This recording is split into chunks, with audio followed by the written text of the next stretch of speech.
মহাভারতে বেদব্যাসজি বলেছেন, আহার নিদ্রা ভয় মৈথুনম চ সমানে তদ পশুভের নরানাম ধর্ম হি এক অধিক বিশেষ ধর্মে না বিহীন পশুভের সমানা। তুমি নিজেকে একবার প্রশ্ন করো যে তুমি মানুষ কেন?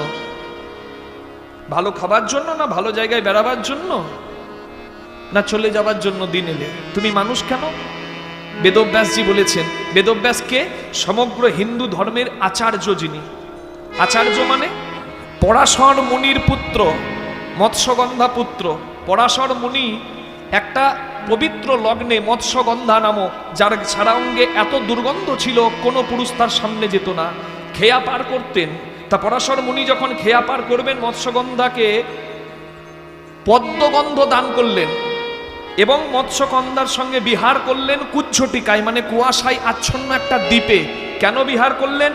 মুনি ঋষিরা আমাদের হলেন গর্ব। কি গর্ব? তারা সব সময় দেশের মঙ্গলের জন্য কাজ করে গেছেন। ওই পবিত্র লগ্নে ওই সময়ে যদি সন্তানের জন্ম হয়, পরাশর মুনি জানতেন এই সন্তানের দ্বারা সারা ভারতের কল্যাণ হবে। নিতাই গৌর হরি বল। ওই জন্য পরাশর মুনি মৎস্যগন্ধার অঙ্গ দুর্গন্ধকে পদ্মগন্ধে পরিণত করে তার সঙ্গে বিহার করে দ্বীপের মধ্যে জন্ম দিলেন সমগ্র হিন্দু ধর্মের আচার্যকে। দ্বীপে জন্ম হলো বলে দ্বৈপায়ন, সারা অঙ্গটা ছিল কালো বর্ণের, কৃষ্ণ বর্ণের, ওই জন্য হলো কৃষ্ণ। তাহলে কৃষ্ণ দ্বৈপায়ন আর মুনির পুত্র নাম হলো বেদব্যাস। সেই বেদব্যাস জি বলেছেন যে তুমি মানুষ হয়েছ কিসের জন্য? মানুষ হয়েছ একবার ভেবে দেখো, মানুষও খাই, পশুও খাই, ছাগল কুকুর ভেড়া গাধা এরাও খায়, তুমিও খাও, তাহলে তুমি মানুষ? তুমি শ্রেষ্ঠ না। নিদ্রা, মানুষ ঘুমাই, পশুও ঘুমাই। মানুষের ঘুমানোর জন্য ভালো বিছানা লাগে, কিন্তু একটা রাস্তার কুকুর যখন তখন যেখানে সেখানে ঘুমিয়ে দেয়। রাধে রাধে। তাহলে নিদ্রা মানুষের আছে, পশুরও আছে। ভয়, মৃত্যু ভয় মানুষের আছে, পশুর আছে। মৈথুনঞ্চ, মানুষ সংসার করে, বংশ বিস্তার করে, সন্তানের জন্ম হয়, মানুষের পশুরও তো হয়। তাহলে তুমি তো মানুষ শ্রেষ্ঠ হলে না? তাহলে মানুষ যে শ্রেষ্ঠ কিসের জন্য?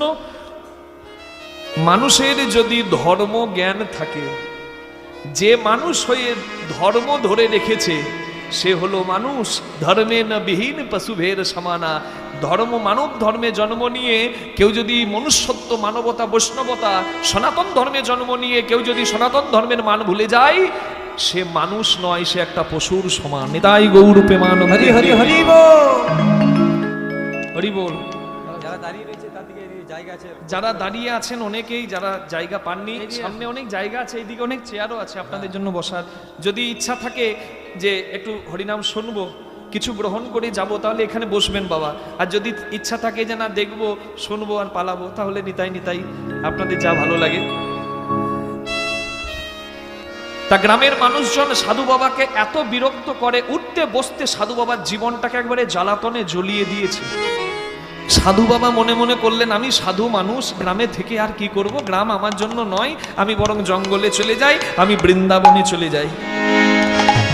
সাধু বাবা চলেছে বৃন্দাবনে, কিন্তু বলে না মা, কপালে যদি কারোর দোষ থাকে, রাধে রাধে, কপাল যদি মন্দ হয় তাহলে কেউ ঠেকাতে পারবে না। কেন? কারণ ললাটে লিখিতং জস্তু ষষ্ঠী জাগর বাসরে ন হরি শঙ্কর ব্রহ্মা চন্নথা কর্তু মূঢ়সী। জন্মানোর 6 দিনের পরে দেখবেন একটা রীতি আছে, নিয়ম আছে, আমরা পালন করি। হ্যাঁ গো, ছেলে মেয়ের জন্মের 6 দিনের পর, 6 দিনের দিনটাকে কি বলে আপনারা জানেন? বলুন। ষষ্ঠী। ষষ্ঠী পূজা। কি ষষ্ঠী? ওটার নাম হচ্ছে ষেটেরও ষষ্ঠী। তা এই যে ষেটেরও ষষ্ঠীর দিনে বিধাতা এসে বিধিলিপি রচনা করে দিয়ে যান ললাটে। এই বিধিলিপি ললাটে লিখিতং জস্তু, লেখা বিধিলিপি ষষ্ঠী জাগর বাসরে, মানে 6 নম্বর দিনে ন হরি শঙ্কর ব্রহ্মা, মানে স্বয়ং ব্রহ্মা বিষ্ণু মহেশ্বর এই বিধিলিপি খণ্ডাতে পারেন না। তাহলে ওই যে সাধু বাবা চললো জঙ্গলে, সাধু বাবার কপালে সুখ নাই, জঙ্গলে সুখ পাবে? চলেছে জঙ্গল পার করে বৃন্দাবনে যাওয়ার জন্য, মুখে বলছে মনোহর শ্যাম মন চোর আমার, মনোহর শ্যাম মন চোর আমার, মনোহর শ্যাম মন চোর আমার, মনোহর শ্যাম মন চোর।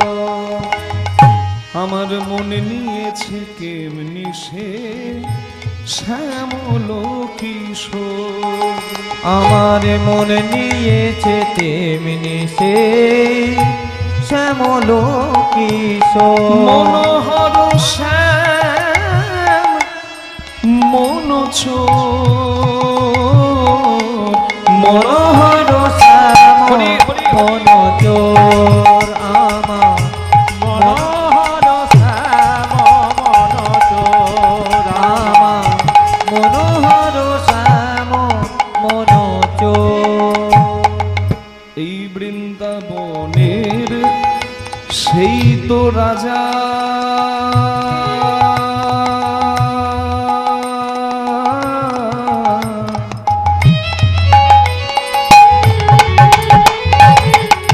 ওগো পড়লে ধরা দেয় সে সাজা।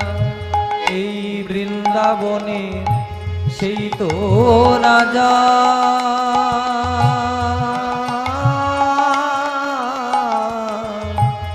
পড়লে ধরা দেই গো সাজা। সেই রাজা চুরি করলে বলো, সেই রাজা চুরি করিলে বলো, সেই রাজা চুরি করলে বলো, সেই রাজা চুরি করিলে বলো, জানাই কারে নালিশ মোর।